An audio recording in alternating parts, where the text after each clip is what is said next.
Peut-être que vous avez entendu parler du film Conclave. Non, c'est pas l'histoire d'un con qui joue des claves. C'est plutôt l'élection d'un pape à la sauce hollywoodienne. Quand il y a un conclave, on enferme ensemble tous les cardinaux de 80 ans et moins. Grosse game de pétanque, vous vous dites? Pas vraiment. Il essaie plutôt de trouver qui va être le prochain chef de l'Église catholique. C'est interdit pour les cardinaux de dire quoi que ce soit au monde extérieur. Sinon... Envoi immédiat de l'Église. Par contre, j'ai quand même réussi à trouver pour vous quelques histoires croustillantes de conclave.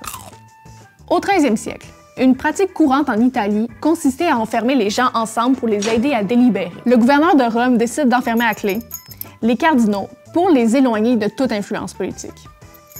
D'où le mot conclave qui vient du latin avec les clés. Les conditions sont misérables. Le manque d'hygiène rend l'expérience vraiment dégoûtante. Un cardinal va même mourir durant le processus. Les Romains vont d'ailleurs menacer les cardinaux de déterrer l'ancien pape et le mettre avec eux s'ils ne prennent pas de décision rapidement. Heureusement, ils ne le feront pas. L'enfermement fonctionne, on arrive enfin à un consensus. Célestin IV est élu. Mais il meurt 17 jours plus tard.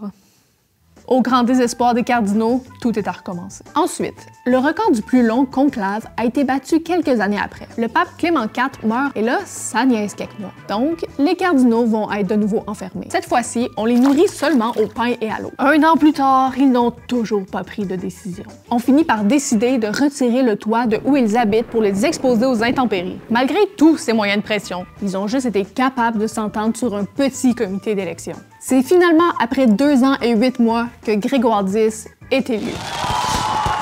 Imaginez si on les avait pas enfermés. Le temps que ça aurait pris. Aujourd'hui, on les enferme encore, mais on n'aurait jamais besoin d'enlever le toit de la chapelle Sixtine.